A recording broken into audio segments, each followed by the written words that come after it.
Shalom, salam sejahtera bagi kita semua, Bapak Ibu Saudara yang dikasihi Tuhan.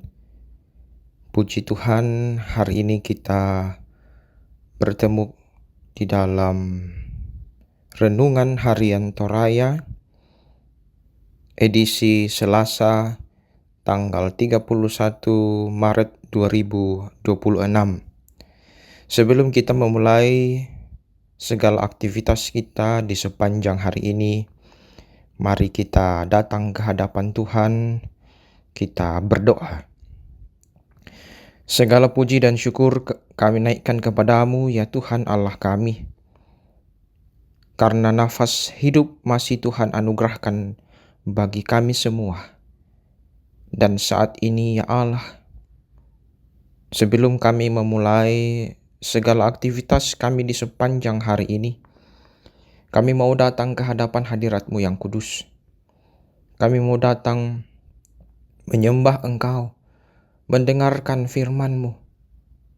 Karena kami percaya bahwa melalui pendengaran akan firman Tuhan, kami sungguh-sungguh mengerti akan maksud dan firman yang Engkau sampaikan pada kami untuk kami lakukan di sepanjang hari ini.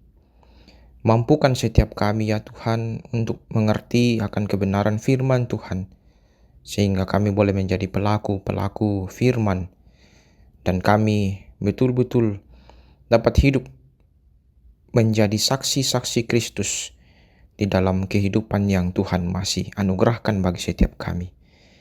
Ampuni salah dan dosa kami, dalam nama Tuhan kami Yesus Kristus kami berdoa kepada Bapa di sorga. Amin. Bapak Ibu Saudara yang dikasihi Tuhan, pembacaan kita pada hari ini dipilih dari 1 Korintus 1 ayat 18 sampai ayat 30. 1 Korintus 1 ayat 18 sampai ayat 30. Firman Tuhan. Sebab pemberitaan tentang salib memang adalah kebodohan bagi mereka yang menuju kebinasaan. Tetapi bagi kita yang diselamatkan, pemberitaan itu adalah kekuatan Allah. Sebab ada tertulis, Aku akan membinasakan hikmat orang-orang berhikmat, dan kearifan orang-orang arif akan kulenyapkan. Di manakah orang yang berhikmat? Di manakah ahli Taurat? Di manakah pembantah dari dunia ini? Bukankah Allah telah membuat hikmat dunia ini menjadi kebodohan? Sebab karena dunia dalam hikmat Allah tidak mengenal Allah oleh hikmat, Allah berkenan menyelamatkan mereka yang percaya oleh kebodohan pemberitaan Injil. Orang-orang Yahudi menghendaki tanda dan orang-orang Yunani mencari hikmat. Tetapi kami memberitakan Kristus yang disalibkan. Untuk orang-orang Yahudi suatu batu sandungan, dan untuk orang-orang bukan Yahudi suatu kebodohan.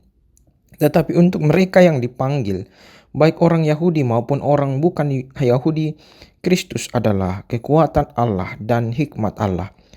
Sebab yang bodoh dari Allah lebih bijaksana daripada manusia, dan yang lemah dari Allah lebih kuat daripada manusia. Saudara-saudara, ingatlah bagaimana keadaan kamu ketika kamu dipanggil. Menurut ukuran manusia tidak banyak orang yang bijak, tidak banyak orang yang berpengaruh, tidak banyak orang yang terpandang. Tetapi apa yang bodoh bagi dunia, dipilih Allah untuk mempermalukan orang-orang yang berhikmat. Dan apa yang lemah bagi dunia, dipilih Allah untuk mempermalukan apa yang kuat. Apa yang tidak terpandang dan yang hina bagi dunia, bahkan apa yang tidak berarti, dipilih Allah untuk meniadakan apa yang berarti. Supaya jangan ada seorang manusia pun yang memegahkan diri di hadapan Allah. Namun, oleh Dia kamu berada dalam Kristus Yesus, yang oleh Allah telah menjadi hikmat bagi kita. Ia membenarkan, menguduskan, dan menebus kita. Amin. Firman Tuhan. Bapak Ibu Saudara, kita akan merenungkan pembacaan firman Tuhan tadi dalam satu tema perenungan, hikmat Allah dan hikmat dunia. Bapak, Ibu, Saudara, dunia kita kini dipenuhi dengan orang-orang yang gemar memuja kebijaksanaan manusia, yang ukurannya kerap kali didasarkan atas gelar, kehormatan, dan status sosial. Nilai-nilai agama seperti kerendahan hati, penyangkalan diri, dan belas kasihan justru dianggap sebagai suatu kelemahan, bukan kebijaksanaan. Memang hikmat Allah melalui salib itu sangat terbalik dengan hikmat dunia. Namun bacaan Alkitab kita pada hari ini menegaskan dan menguatkan kita bahwa orang yang akan binasalah yang memandang salib Kristus sebagai kehinaan dan kebodohan. Sebaliknya mereka yang diselamatkan salib Kristus memandangnya sebagai wujud kekuatan Allah. Allah tidak memakai hikmatnya melalui unjuk kekuatan, tetapi Allah justru menyingkapkannya melalui kelemahan dan penderitaan Kristus. Di dalam kasih Kristus, apa yang tampak lemah ternyata penuh kuasa, dan yang dianggap hina ternyata mulia. Ironisnya lagi, Allah justru memilih yang bodoh untuk mempermalukan yang berhikmat. Dan yang lemah, termasuk para murid yang berasal dari golongan tidak terpandang, dijadikannya saksi kebenaran untuk mempermalukan yang kuat. Hikmat Allah tidak dapat diselami sepenuhnya oleh manusia. Lihatlah buktinya.